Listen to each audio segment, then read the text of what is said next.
All right, guys. So how the heck does this work? How the heck does this work? So I am going to be going through the three different parts. There's the follower logic, there's the leader logic, and then there's the node logic. Let's cover the follower first. I think that makes the most sense. Let's cover the follower first. Let me get it all out though. So, follower logic, the leader logic. Oops. And can I get there? Can I do it? And the node logic. And the node logic. Okay. Follower logic. The follower is basically, it goes between two states, right? It has two states. Actually, three states. Three states. First state, state A, right? We're in state A. This is the just like standing still state. And as the user, as like the implementer, you, the person watching this, you can make state A like a wandering state. You can make state A like sitting down or something. You can do whatever you want with state A, okay? And then state B triggers. You can trigger state B however you want. State B is the following state, by the way. So state A is just whatever you want, not following. State B is following. I trigger state B by when the follower sees the player. So when it has line of sight of the player, it goes into state B, okay? Now, within state B, there are two other states. There's following player state and following nodes state, or more specifically, following the active node. But we'll get to that later. So, let's go over what's happening in these two states before we go into what causes those two states to change, like what causes the follower to be in one of those states. So, follow player state, follow node state. Very, very similar with one key difference. And I'm going to say this now. The reason I have all these like microchips, if you had watched the entire first part, you'll know. But the reason is, so everything in these white gear microchips, okay, everything in these white gear microchips has logic in them that needs to be changed in order for multiple followers to work with this system. But anyway, so that's the reason. Normally you wouldn't have this many this many microchips. It's just there's no point. Okay, so anyway, so this is the follow player logic. So when you're following the player, it's really, really simple. It's a follower and a rotator. But there's something cooler. There's something more complex. And it's a system where the farther away the player is, that was actually correct. But the farther away the follower is, the faster the follower runs. And the way I did that was with a trigger zone, a timeline, and two keyframes. These two keyframes solely affect the speed of this follower. So look how when I hover the follower, it makes the two keyframes light up. So max speed causes this follower to have a speed of 10. The min speed keyframe causes this follower to have a speed of 0. They are both in the same row of the timeline, and they are blended together. So because they are blended together, depending on where this playhead is what the speed will be. So if the playhead is in the middle, it's going to take the average of these two. If it's right here, it's going to be closer to the max speed. If it's right here, it's going to be closer to the min speed, closer to 0. I hope that makes sense. If it doesn't make sense, well, keep watching, I guess. So how does the playhead move, though? How do we make the playhead move? Well, we use a trigger zone, but not just a normal trigger zone. No, this trigger zone is a 0 zone size, but the zone fall off size is 15. So what the zone fall off does is, well, I can show you. So let's do this. Let's turn this logic on, and let me show you. I think will this work? No, this isn't gonna work. How can I show you?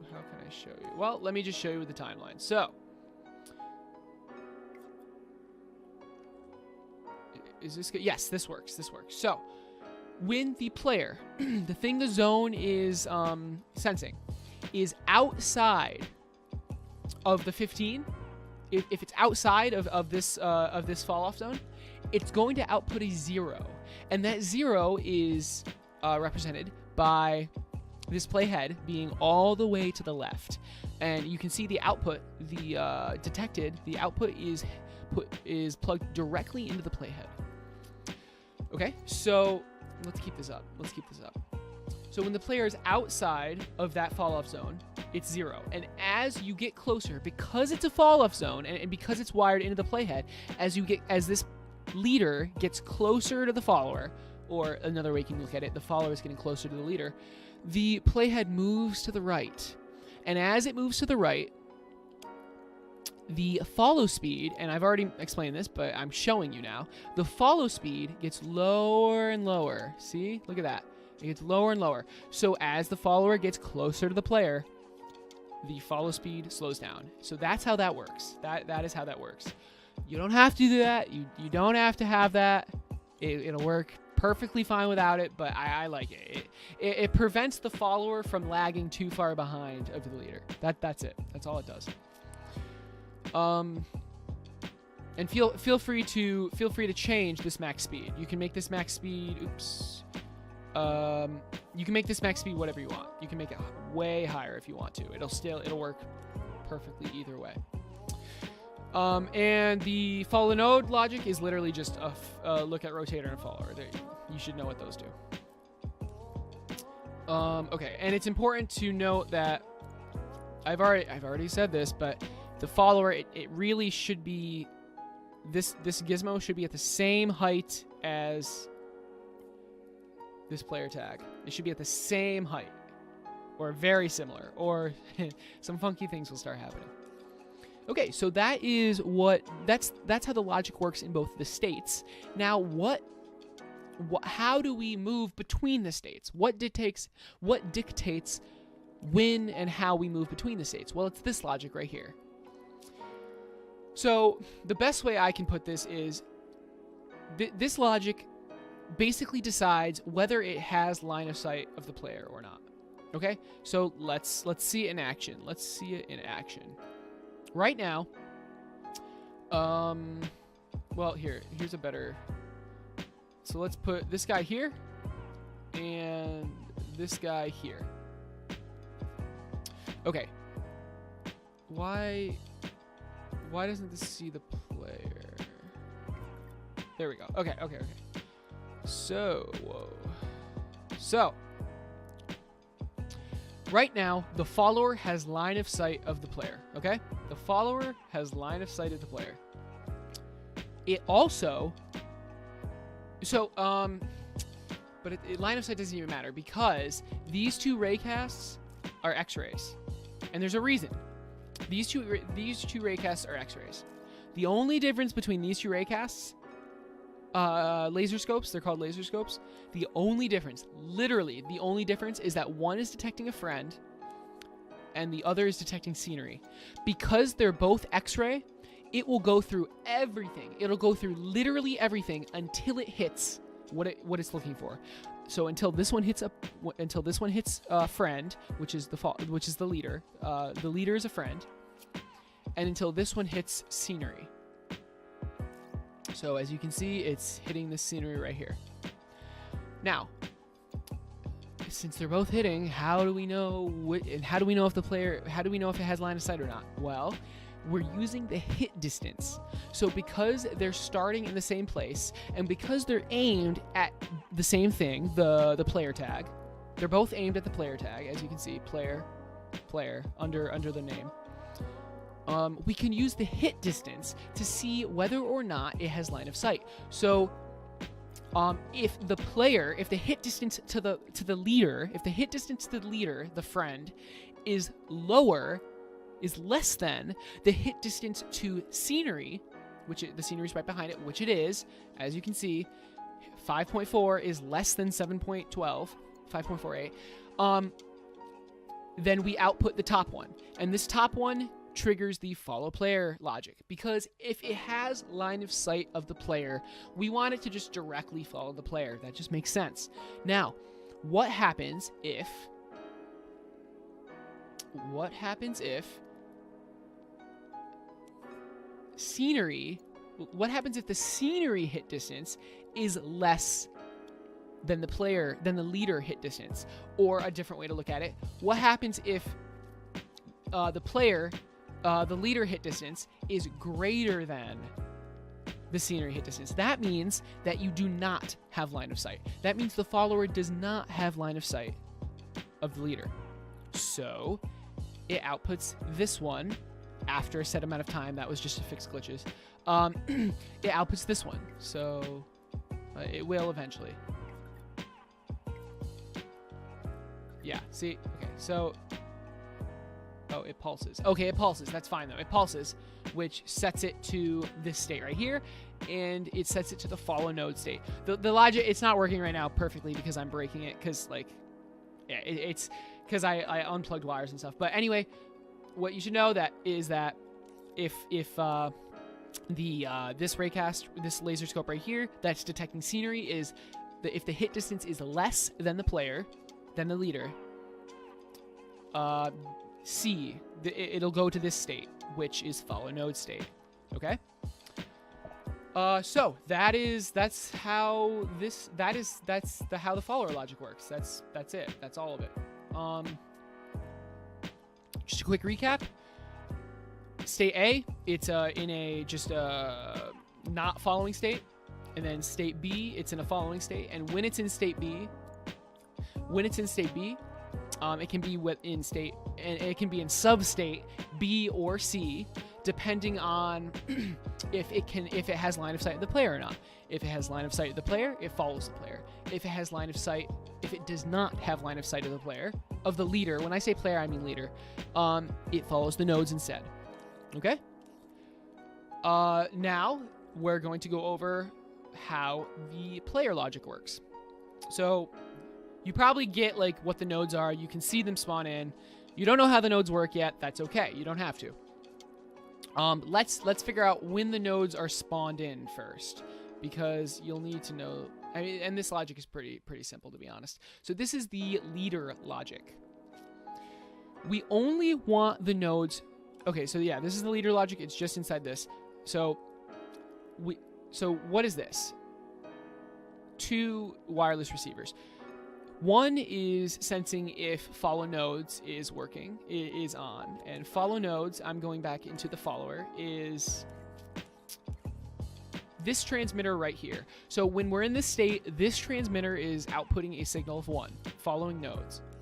When we're in this state, follow the player state, follow the leader state, following player 1, that transmitter is outputting a signal of 1. Okay? So if either of these, this is an OR gate, right? So if 2 outputs are put into the same input, they're ORed together. So either one can be true for this to turn on, basically. So if following nodes is true or following player is true, this will turn on. And what this does, all this does is spawn the nodes. All this does is spawn the nodes. And I have it set up to where basically it spawns nodes a set distance away from other nodes that have been spawned. Okay, that's what this complicated stuff does. You literally could just do this. You literally could just have a single emitter that emits a node continuously every 0.1 seconds. You could do that, but the reason I did it this way is so that it works at any speed. Okay, so it'll emit it'll emit faster if you're moving faster, and it'll emit slower if you're moving slower. It won't even, if you're standing still, it won't even emit. Once a node is under you, it'll stop emitting. So this is how it works. We have a trigger zone that is sensing nodes, right? When this trigger zone is on, when it's detecting a node, this emitter will be off. When it's not detecting a node, so when this zone is not detecting a node, this will be powered on. This emitter, which spawns in nodes, and it should be a one-shot. It is. It's a one-shot. Turns on. Okay? Now, how one-shot works, once it's powered on, it will never spawn another one until it is powered off and then back on again. So, to prevent this from... So if you're moving so fast that this just stays on, that this emitter just stays on, it'll never spawn another node in. So to prevent that, when this spawns a node, right, object just emitted, when it just emits something, it is wired into this NOT gate. And this NOT gate is wired into the power of this NOT gate. So basically, it's emitting a pulse. It emits a pulse, and this pulse is negated. So normally, this is always on. This is always being powered. But when this gets emitted, it turns off for a single frame. So that turns off this emitter, and that allows this emitter's one-shot to work again. So that was the complicated explanation, but really all you need to know is that this emits the nodes when this zone doesn't detect nodes.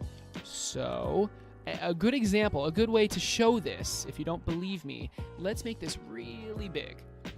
So this will only emit a node when this zone does not detect any nodes. So it will spawn them a lot slower. See, they're a lot farther apart. But if I stand really close, it's not going to just like spam nodes. It only spawns a node when you get outside of that zone. So that's how that works. And let's undo that. Okay. And that's the player logic. That's it, guys. that is it. There was one more thing I missed. No, that was it. Player logic, really simple. All it is following nodes.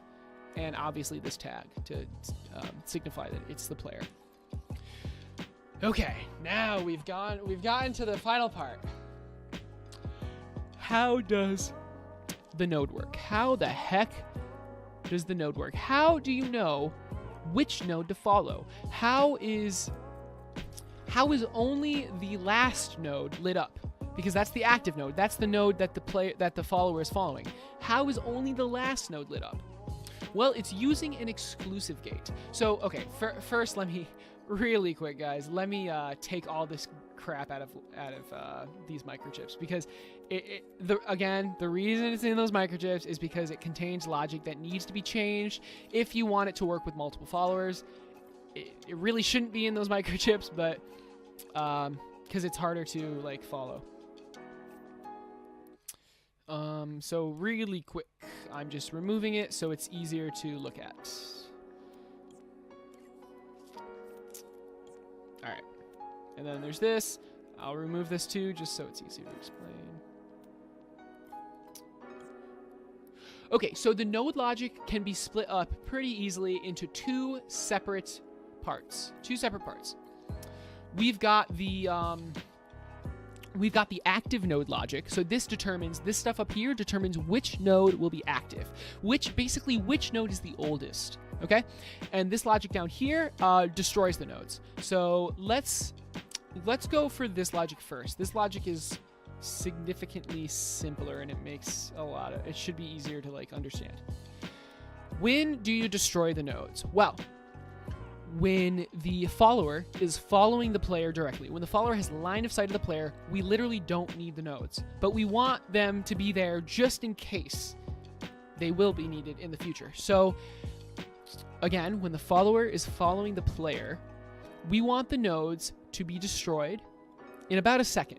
You can change this, you can make it bigger, you can make it smaller, but when the follower is following the player, so when the follower is not following nodes, it destroys itself in about a second, in 1 second. Okay? What if the follower is following the nodes? Well, it will only destroy itself once the follower reaches the node, reaches this node. So assuming this is the active node, the follower is going to be following this node. Once this node detects the follower, it deletes itself. Then the next oldest node will become the active node. How does that happen, you may ask? Well, this is how. How do we know which node is active? We want the oldest node to be the active node. And to do that, we use an exclusive gate. You probably have no idea what an exclusive gate does, but this is not an exclusive gate tutorial. What you do need to know is that so let's say we have multiple exclusive gates. Okay?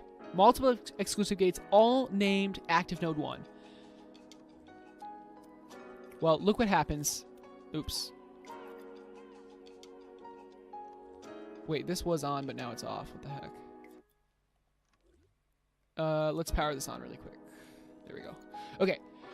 So let's see what happens when we have multiple exclusive gates of the same name. Look at that. They close. Only one is allowed to be open. Watch what happens when I delete this. This one opens. Watch what happens when I delete this one. Well, okay, this one would open if it had a signal through it. See?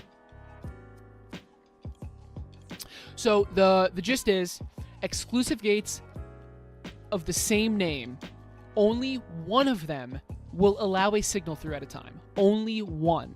Okay? So again, check this. Look.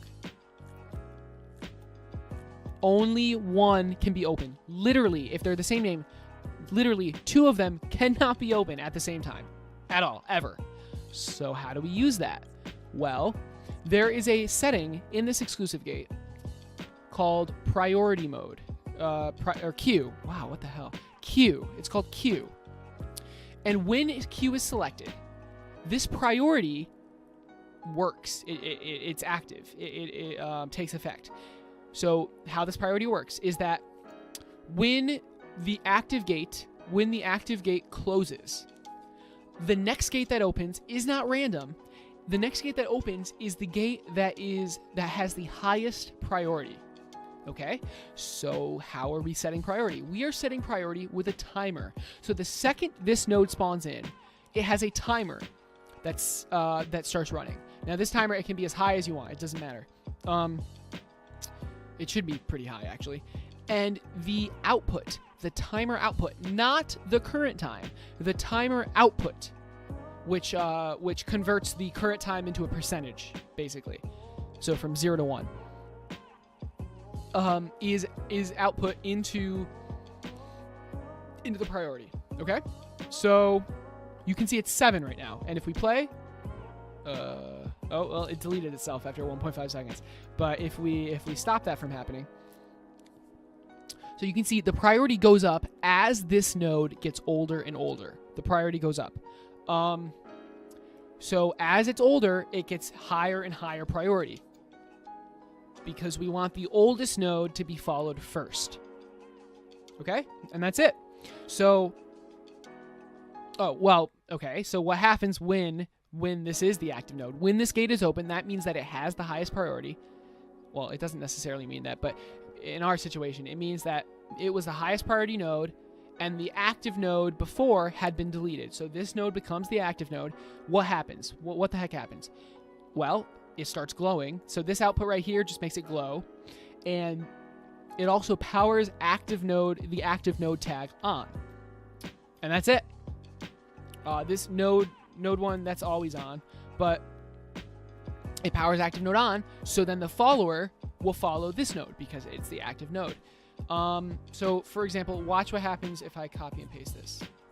Look. So as you can see, this node is not the active node. This node's the active node. When I delete this node actually, I don't know. I don't think that'll work. I have to play time first. Then, what the hell? Then copy and paste. Okay, so now the timers are all running, right? So, oh, that's annoying. For example, yeah, so look. This is priority 64. This is priority 71. The next one is going to be slightly lower priority, and the next one is going to be slightly lower priority than that one, okay? Now watch what happens when I delete the active node. Since I spawn these in with time running, this is going to go, so when I delete this one will activate, then when I delete this one will activate, and when I delete this one will activate. See?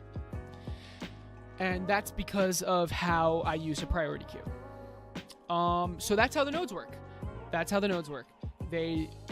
As they get older, well, as the follower touches them, they delete themselves, and then the next oldest one activates, and then the follower follows that one. So it's kind of like a breadcrumb trail.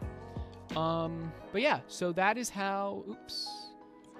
That's how everything works. I've gone through everything. If you have any other questions, I'd love to answer them in the comments. But I really hope this made sense. Let me keep deleting, or let me keep undoing. Actually, let me just not save this, and play it for the outro. So I hope this made sense, guys. I really hope you were at least able to get it working in your level. I hope you were able to understand how it worked, but at the very least, I hope you were able to get this working. I plan on making more tutorials in the future. If you liked the format of this, which was first me showing you how to get it working in your level, and then, oh wow, and then me showing you how it actually works, let me know. If you want a different format, for example, maybe I could just build it for you. I explain how it works as I build it. I could do that too. I'd rather not, though. It's kind of like more work, and honestly, it's more work for you too. So let me know if you liked the video, though. Let me know what you thought. But anyway, guys, I really appreciate you sticking through the end, and I will see you in the next tutorial. Thanks for watching.